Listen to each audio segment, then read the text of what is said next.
திருநெல்வேலி கிழக்கு மாவட்ட காங்கிரஸ் கட்சியின் தலைவராக பொறுப்பு வகிப்பவர் KPK ஜெயக்குமார். இவர் அண்மையில் நடந்து முடிந்த நாடாளுமன்ற தேர்தலில் காங்கிரஸ் வேட்பாளருக்கு ஆதரவாக தீவிரமாக பிரச்சாரம் செய்து வந்தார். இந்த நிலையில் ஜெயக்குமாரை கடந்த 2 நாட்களாக காணவில்லை என அவருடைய மகன் உவரி காவல் நிலையத்தில் புகார் கொடுத்திருந்தார். அதன்படி காவல் நிலையத்தில் அறிவிக்கப்பட்டுள்ள புகார் மனுவில் கடந்த 2ஆம் தேதி இரவு 7 மணிக்கு வீட்டிலிருந்து தனது தந்தை ஜெயக்குமார் வெளியில் சென்ற நிலையில் 2 நாட்கள் ஆகியும் இன்னும் வீடு திரும்பவில்லை. காணாமல் போன தனது தந்தையை கண்டுபிடித்து தருமாறு அந்த மனுவில் குறிப்பிட்டிருந்தார்.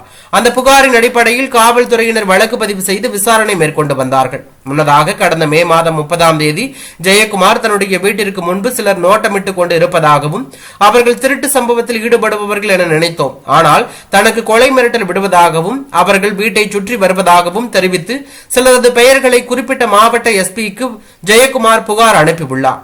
இந்த நிலையில் ஜெயக்குமாரை 2 நாட்களாக காணவில்லை என அவருடைய மகன் காவல் நிலையத்தில் புகார் அளித்தது பெரும் பரபரப்பையும் அதிர்ச்சியும் ஏற்படுத்தி வந்தது. இந்த நிலையில் ஜெயக்குமார் தன்சிங்கின் உடல் உவரி அருகே கரைசுரத்த புதூரில் உள்ள தோட்டம் ஒன்றில் எரிந்த நிலையில் இருந்து மீட்கப்பட்டுள்ளதாக தகவல் வெளியாகி பரபரப்பை ஏற்படுத்தி உள்ளது.